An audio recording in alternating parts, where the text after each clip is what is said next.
Chinese 7.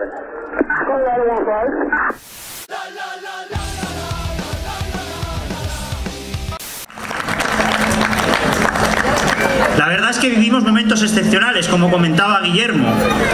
Este verano que está a punto de entrar, aunque el tiempo no lo parezca, se van a cumplir 3 años en los que los poderes económicos mandaron una carta al por entonces presidente del gobierno, el señor José Luis Rodríguez Zapatero. Una carta que le pidieron que no enseñara a su pueblo y que muy obediente él no enseñó a su pueblo, a pesar de que era una carta en la que exigía que se aplicara el mayor plan de ajuste social que ha vivido España en los últimos 30 años. Pero esa carta no iba dirigida solo a José Luis Rodríguez Zapatero, iba dirigida también al Partido Popular, a Mariano Rajoy. De hecho, días después, tan solo días después, el Partido Popular y el Partido Socialista, con nocturnidad y con alevosía, reformaron la Constitución para que el pago de la deuda fuese prioritario frente a la inversión en educación, la inversión en sanidad o la inversión en las pensiones. Comenzó así, legislativamente hablando, el mayor plan de ajuste social que vivimos en España y que todavía estamos sufriendo. Un plan de ajuste que tiene un objetivo: que el capital financiero recupere sus beneficios a costa de los derechos de la mayoría social.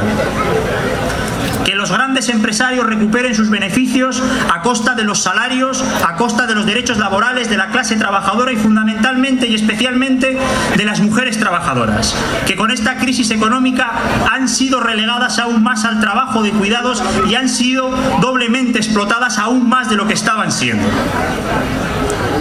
Un plan de ajuste que hemos sufrido aquí también en Aragón, por supuesto. Desde que el Partido Popular y el Partido Socialista dieran aquel golpe de Estado a la soberanía nacional reformando la Constitución, Aragón ha duplicado su deuda pública. Casualmente, desde que hicieran prioritario el pago de la deuda en la Constitución, Aragón ha pasado de tener 2.600 millones de deuda pública a 5.200. Y como dijeron que el pago de la deuda era prioritario, el gobierno de Aragón, los aragoneses y aragonesas pagamos 1.000 millones de euros al año en deuda. 3 millones de euros prácticamente al día le damos a los bancos. Hoy, mientras hemos estado aquí en esta fiesta del PK, Aragón, los aragoneses y aragonesas hemos dado 3 millones de euros al banco. Y hay que decir que tenemos los hospitales saturados porque damos 1.000 millones de euros a los bancos. Tenemos las listas de espera saturadas porque damos 1.000 millones de euros a los bancos. Nos roban los mamógrafos, nos cierran las unidades de salud mental o dejan de construir hospitales como el de Teruel y Alcañiz porque le damos 1.000 millones de euros al año a los bancos. Por eso pasa esto. Y lo digo porque antes de ayer salió el consejero Oliván diciendo que no iba a haber hospital en Teruel porque con ese dinero había que paliar las listas de espera de los hospitales. Hay que decirle al señor Oliván que la decisión no es hospital en Teruel o listas de espera. La decisión es pagar la deuda o tener hospital en Teruel. Pagar la deuda o tener listas de espera saturadas. Pagar la deuda o que nos roben los mamógrafos. Esa es la contradicción en la que vivimos. Solo con los intereses que se paga al año, solo los intereses al año en deuda pública en Aragón, se podrían construir el hospital de Teruel y el hospital de Alcañiz. Casi 300 millones al año en solo intereses le damos a los bancos. Prácticamente 1 millón al día. Y mientras pasa eso, no se abren vías en los colegios públicos, faltan colegios públicos en la zona sur de Zaragoza y en todo el mundo rural aragonés, y los niños y niñas del mundo rural aragonés tienen que recorrer en ocasiones decenas de kilómetros para ir al colegio, dificultando su conciliación familiar, dificultando la socialización de esos niños, y por eso se recortan becas de comedor, por eso se recortan becas de transporte, por eso se recortan interinos por parte de la consejera Dolores Serrat, porque pagamos 300 millones de euros al año en intereses a los bancos. Por eso pasa esto. Y ahora que hablamos de la consejera Dolores Serrat, me gustaría recordar que este mismo martes 3 de junio se cumple 1 año desde que Antonio Aramayona está en la puerta de la consejera en la calle Alfonso, y desde aquí sí que me gustaría mandar un saludo a ese perro flauta motorizado que le gusta llamarse a él, y os animo a todos a que el próximo martes 3 de junio estemos con Antonio Aramayona ahí en la puerta de la consejería. Tenemos un gobierno de Aragón que no solo le paga dinero a los bancos, sino que le regala millones de euros a las empresas en teoría para que vengan a instalarse aquí. Pero es un gobierno que luego, cuando esas mismas empresas que han recibido millonadas de dinero público despiden a trabajadores, a cientos de trabajadores, aparta la mirada. HP, Alumansa, Jacob de la Font, El Corte Inglés, Ibercaja, casi 150.000 trabajadores y trabajadoras están en el paro ahora mismo en Aragón. Muchos de los que tienen trabajo es un trabajo de miseria, un salario de miseria, un salario de hambre, 600, 500, 400 euros. Eso provoca que más del 20% de los aragoneses, de los trabajadores y trabajadoras aragonesas, no salgan del índice de la pobreza. Decenas de miles de jóvenes aragoneses han tenido que emigrar en busca de un futuro. Y un país que expulsa a su juventud es un país sin futuro. Un país sin futuro. Y eso es precisamente lo que quieren. Su salida a la crisis, su salida regresiva de la crisis es a costa de nuestro futuro, a costa de los derechos de la mayoría social trabajadora, a costa, sobre todo, de los derechos de las mujeres y de la libertad de parir de las mujeres, porque les están obligando también a parir o a abortar peligrosa y clandestinamente a las mujeres. Eso también es la crisis económica. Está la emergencia, el terremoto social que provoca su salida regresiva de la crisis, que trastoca a las propias fuerzas políticas y a los propios poderes políticos.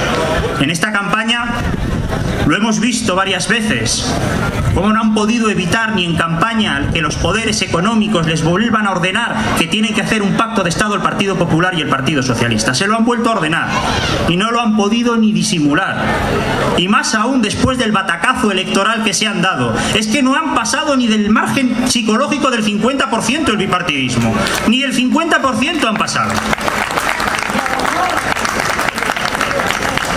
Y es que uno de los partidos del bipartidismo está gobernando con mayoría absoluta en este país. Está gobernando con mayoría absoluta y no ha tenido más que un 11% de apoyo electoral el Partido Popular. Y no solo ha tenido un 11% de apoyo electoral, es que está constantemente manchado por casos de corrupción como Gürtel, como Bárcenas. Ha incumplido sistemáticamente su programa. El presidente Mariano Rajoy, si tuviera vergüenza, lo que tendría que haber hecho el lunes es dimitir y convocar unas elecciones generales en este país. Eso es lo que tendría que haber hecho si hubiera tenido vergüenza. Y ahí tenemos al Partido Socialista, que ha convocado un congreso extraordinario y que nos va a tener hasta junio, a julio, que si Madina, que si Chacón, que si Susana, que si Pedro, que si primarias abiertas o cerradas. Y lo que tendría que decir el Partido Socialista es si va a continuar arrodillado a los poderes económicos o va a derogar el artículo 135 de la Constitución. Eso es lo que tendría que explicar al pueblo español. ¿Con quién va a estar en esta batalla? ¿Con ellos o con nosotros? Que lo explique. Aunque la verdad que Alfredo Pérez Rubalcaba ya lo ha explicado. ¿Para qué nos vamos a engañar? Hay algunos que ya nos engañan, que no nos engañan ni desde sus décimas. Y lo ha dicho bien claro. Lo dijo en campaña cuando ni Felipe González ni Arias Cañete pudo disimular que va a haber un gran pacto de Estado. Salió diciendo que mientras él fuera secretario general del Partido Socialista Obrero Español no habría pacto de Estado entre el Partido Popular y el Partido Socialista. Y el lunes va el tío, convoca congreso extraordinario y dice que no va a volver a ser secretario general del Partido Socialista Obrero Español. ¿Qué nos quiere decir?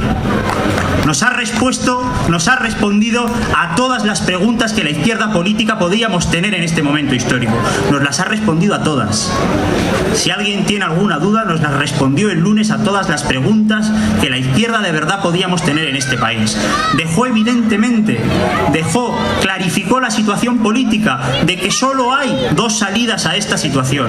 O la salida regresiva de la crisis, la salida que estamos teniendo hasta ahora de beneficios del gran capital y de las grandes fortunas a costa de la mayoría social, y ojo, una salida social, una salida regresiva a la crisis, que van a aprovechar y que van a aprovechar para hacer un traspaso hereditario de Juan Carlos a Felipe en la monarquía. Esa monarquía caduca, esa monarquía medieval, van a intentar lavarles la cara estos partidos que se han turnado en el gobierno desde 1978, desde el Pacto Constitucional, precisamente para acabar con toda la parte social que tenía el Pacto Constitucional. Se han turnado, como se turnaron a finales del siglo XIX Cánovas y Sagasta, con la complicidad de la monarquía y con la intención de lavar la cara a la monarquía, que esa sí que es la verdadera casta política de este país. La monarquía sí que es la verdadera casta política de este país.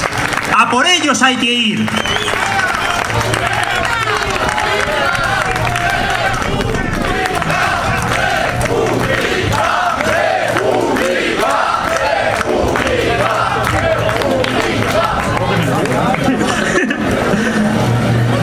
Pero hay otra alternativa. La alternativa social, la salida social a esta crisis económica.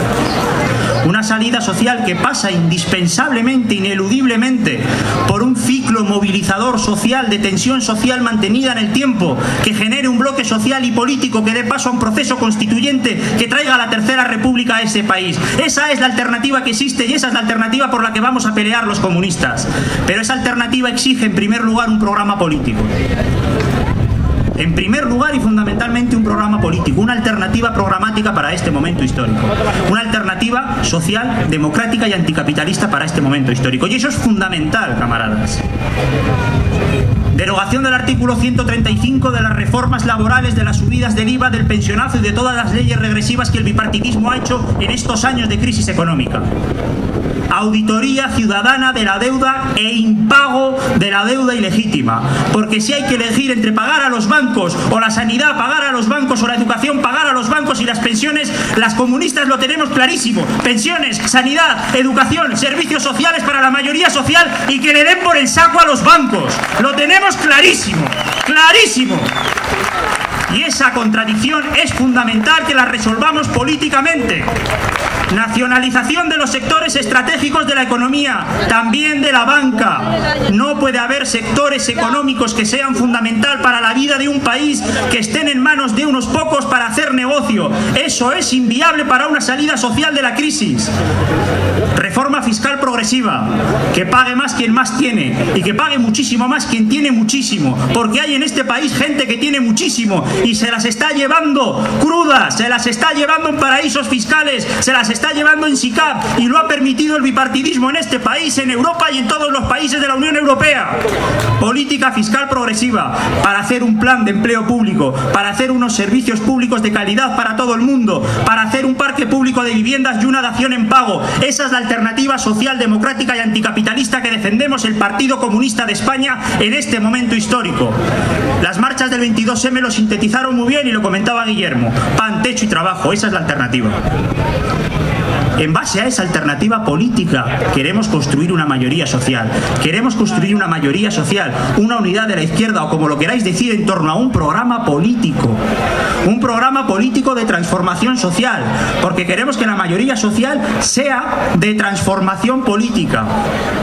Un programa que contradice, que confronta con aquellos enemigos de clase que tenemos enfrente. Y si no, escuchar al Fondo Monetario Internacional, escuchar lo que dice la COE, que le regalemos dinero a las empresas, nosotros fiscalidad progresiva, que paguemos la deuda a los bancos, nosotros impago de la deuda, que desregularizemos más el mercado laboral con un contrato único, como dijo el otro día Rosell, derogar las reformas laborales y plan de empleo público.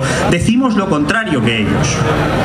Por eso nuestra alternativa social, democrática y anticapitalista es una alternativa que puede generar una mayoría social transformadora. Una mayoría social transformadora que ataque, que confronte con otra verdadera casta política que existe en este país. Porque no nos engañemos, compañeros y compañeras, la casta política no se presenta a las elecciones. Nunca se ha presentado a las elecciones la casta política. No lo necesita. La casta política ha gobernado este país desde que se impuso el capitalismo en España. Con turnismo, con Primo de Rivera, con Franco, con la democracia. Y esa casta política son Emilio Botín, son César Alierta, son las Koplovich, son Juan Roy. Esa es la gente que es la casta política en este país. A esos son a los que hay que echarlos. A esos hay que echarlos. Esa es la verdadera casta política, a esos son a los que hay que señalar. Y nosotros queremos construir una mayoría social que señale a los verdaderos culpables de esta crisis económica, porque a los poderes económicos de verdad les importa un puñetero carajo lo que cobra un eurodiputado, 1, 5, 10, 20 veces el salario mínimo interprofesional, importa un carajo. Nosotros no vamos a ver qué es lo que cobra el mayordomo de la mansión, nosotros vamos a que el pueblo se apodere de la mansión, se apodere del señorito y se apodere del pueblo. Nos importa un carajo lo que cobra el mayordomo de la mansión. ¿Qué más nos da a nosotros lo que cobra el mayordomo de la mansión? Pero la unidad de la izquierda política, la unidad, la generación de una mayoría social no se hace solo con un programa político, se hace con una estrategia política, que es lo que le está faltando a la izquierda, una estrategia política. Y la estrategia para generar una mayoría social, para dar una salida social a la crisis, es una estrategia de movilización, única y exclusivamente una estrategia de movilización. Hay que tensionar la movilización, hay que incendiar las calles, porque solo así se podrá transformar la realidad, porque si no, acabarán tumbándonos. Por muchos votos que tengamos, acabarán tumbando si no tenemos en la calle un pueblo organizado que defienda lo que hemos conquistado en las urnas. ¡Poder popular! ¡Crear poder popular! Y es que pasa, camaradas, que desde el domingo la izquierda política sufrimos un ataque, de momento leve, pero un ataque de electoralismo. Desde el domingo a las 11 de la noche todos hemos jugado con las calculadoras a sumar porcentajes, y es verdad que las fuerzas de la izquierda política hemos tenido un muy buen resultado en España, en Aragón y aquí en Zaragoza. Aquí en Zaragoza las fuerzas de la izquierda política hemos superado el 25%, hemos superado al Partido Popular y hemos superado incluso al Partido Socialista. Hemos ganado estas elecciones las fuerzas de la izquierda política. Y podríamos, si nos uniéramos, generar un nuevo gobierno en este país. Es cierto, pero también desde el domingo a las 11 de la noche hasta hoy han pasado muchas cosas en esta ciudad. Los compañeros de Stop Desahucios se han concentrado todos los días, de lunes a viernes a las 10 de la mañana, en CaixaBank del Coso, y no estaban las 60.000 personas que el domingo metieron una papeleta en la urna. No estaban ahí, ¿eh? El miércoles se concentraron los trabajadores de Alumalsa, ya y Beba Pedrete, y ahí no había 60.000 personas que se levantaron el domingo y metieron una papeleta de la izquierda, ¿eh? El jueves se concentraron contra los recortes en el ingreso aragonés de inserción, algo tan fundamental como es el único flotador para que la gente siga incluida en esta sociedad, y ahí tampoco había 60.000 personas. Hasta 10 movilizaciones ha habido en esta ciudad desde el domingo a las 11 de la noche, y si sumamos toda la gente que ha asistido a las movilizaciones, no llega ni al 1% de la gente que votó el domingo a opciones de la izquierda política. Eso es un problema que hay que solucionar, No podemos pasar del no nos representan a las elecciones lo soluciona todo, porque es mentira, porque podemos tener un gobierno de la izquierda política, pero si no tenemos un pueblo organizado en la calle, en sindicatos, en asociaciones de vecinos, en movimientos sociales, ese gobierno no dura ni un solo día, no aplica ni una sola de sus medidas. ¿De qué estamos hablando? ¿Dónde reside el poder político? Basta de ilusiones electoralistas. El poder político reside en la gente organizada. Y eso es lo que tenemos que conquistar, generar, crear poder popular, si lo cantamos en las manifestaciones. Esa es la necesidad de este momento histórico, alternativa política y estrategia movilizadora que tensione las calles. Y ahí los comunistas y las comunistas hemos estado y continuaremos estando, con los trabajadores de Alumalsa, con los trabajadores de HP, con los trabajadores de Stop Desahucios. Allá donde haya una movilización estaremos, y si no la hay, la generaremos y las intensificaremos hasta que les desborde por todos los flancos a los que son la verdadera casta política de este país. En eso estamos y en eso estaremos. Salud, camaradas, y república.